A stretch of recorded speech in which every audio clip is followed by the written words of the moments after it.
تو یہ ایک مقدس رشتہ ہے اور اسلام اس کی بقا دیکھنا چاہتا ہے، اس کا استحکام دیکھنا چاہتا ہے، اسلامی شریعت اس کی خوشگواری دیکھنا چاہتی ہے۔ لیکن جب اسلامی زندگی رہے گی نہیں پھر طلاق اور خلا ہو، پھر ٹوٹ پھوٹ ہوگی۔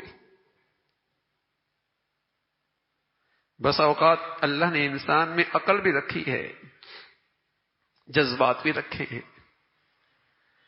لیکن یہ کئی بار جذبات سے مغلوب ہو کے کم عقلی کا کام کر دیتا ہے اور پھر ساری زندگی پشیمان ہوتا ہے۔ جذبات سے مغلوب ہو کے کم عقلی کا ایسا کام کر جاتا ہے کہ ساری زندگی پشیمان ہوتا ہے۔ اس لیے شریعت نے کہا عقل سے کام نہ لو، عقل کی نکیل شریعت کے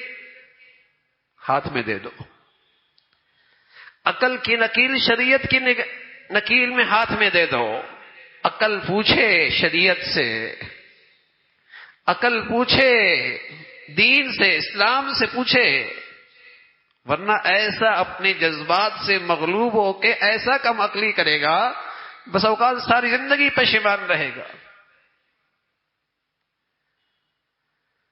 تو یہ ازواجی رشتہ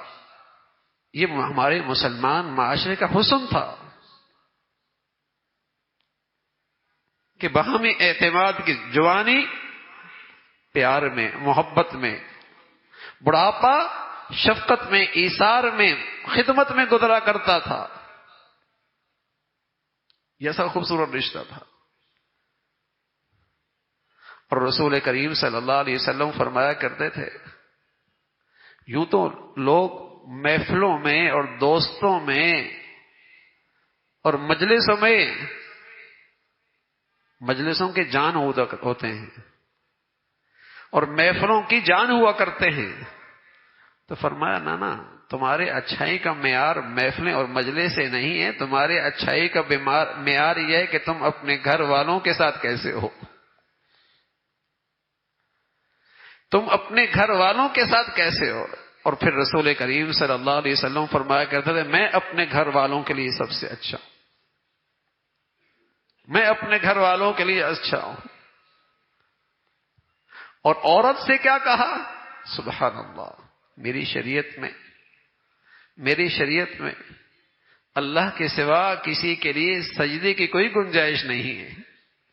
اگر بالفرض میری شریعت میں سجدے کی گنجائش ہوتی تو عورت سے کہتا اپنے مرد سے تعظیمی سجدہ کرو۔ مرد سے کہا وَعَاشِرُوهُنَّ بِالْمَعْرُوفِ، ان عورتوں کے لیے تم سے اللہ سفارش کر رہا ہے اچھا سلوک کرنا، اچھا سلوک کرنا۔ یہ صنف نازک ہے، یہ اپنا گھر چھوڑ کے آئی ہے، ابا چھوڑ کے آئی ہے، اماں چھوڑ کے آئی ہے، تمہارے گھر میں آئی ہے، اب تمہارا کام، تمہاری ذمہ داری اچھا سلوک کرنا۔ اور عورتوں سے کہا، عورتوں کی سب سے بڑی خوبی ہے اللہ اور اللہ کے رسول کے بعد وہ اپنے شوہر کی اطاعت کرنا جانتی ہو، وہ اپنے شوہر کی ماننا جانتی ہو، یہ عورت کی سب سے بڑی خوبی ہے۔ رسول کریم صلی اللہ علیہ وسلم فرمایا کرتے تھے، مرد اپنی عورت کو محبت کی نظر سے دیکھے، عورت اپنے شوہر کو محبت کی نظر سے دیکھے، دونوں کو اللہ اپنی رحمت کی نظر سے دیکھتے، دونوں کو اللہ کریم رحمت کی نظر سے دیکھتے ہیں۔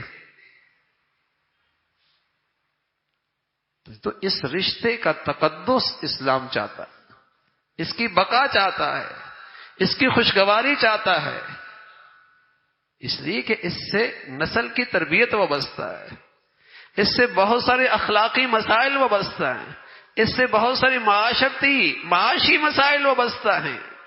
اگر گھر ٹوٹنے لگے اور یوں اور طلاق اور خلا کا رواج پڑ گیا، نسلیں کہاں جائیں گی، اولادیں کہاں جائیں گی، بے سہارا ہو جائیں گی، سرپرست کوئی نہیں رہے گا، اخلاقی معاشرتی بگاڑ پڑے گا، معاشی مسائل بڑھیں گے۔ لیکن مغرب کی گندگیاں جب ذرائع ابلاغ کے ذریعے اور بدقسمتی سے جہاں ہمارے قوم کے نونہال تعلیم کے لیے جاتے ہیں، تعمیر کے جاتے ہیں، جب اس بے حیائی کے ماحول میں ان کے ذہنوں میں تخریب آئے گی تو پھر گھروں میں تعمیر نہیں ہوگی میرے عزیزو، یہی غارت گری ہوگی، پھر گھر نہیں بنتے نئی نسل کے، پھر وہ محبت اور شفقت اور باہمی اعتماد وہ بس ایک تاریخ رہ جائے گی مسلمانوں کی،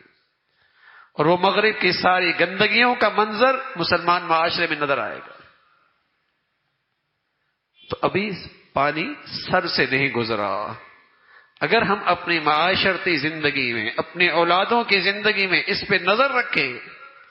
کہ ان کے اندر اسلامی معاشرت زندہ ہو، اسلامی رہن سہن زندہ ہو، شرم و حیا کا جوہر ان میں محفوظ رہے، تو اللہ کی ذات سے امید ہے کہ رشتوں کا یہ بقا اور ازواجی رشتے کا یہ تقدس، اس کی برکات ہمارے معاشرے کو ملے گی۔ اور میرے عزیزو، اگر اسی آوارگی کے ساتھ معاشرہ آگے نکلتا چلا گیا تو پھر میرے عزیزو یہ گھروں کے رشتے اور یہ تقدس مقدس رشتہ اور یہ میاں بیوی کی زندگی آہستہ آہستہ یہ قصہ پارینہ بن جائے گا۔ تو اس لیے رسول کریم صلی اللہ علیہ وسلم فرمایا کرتے تھے کہ بہترین محبت کی چیز وہ نکاح ہے، بہترین محبت کی چیز یہ نکاح کی زندگی ہے۔ اللہ رب العزت ہمارے معاشرے کو اس حلال زندگی کی اور اس مقدس رشتے کی برکات نصیب فرما دے۔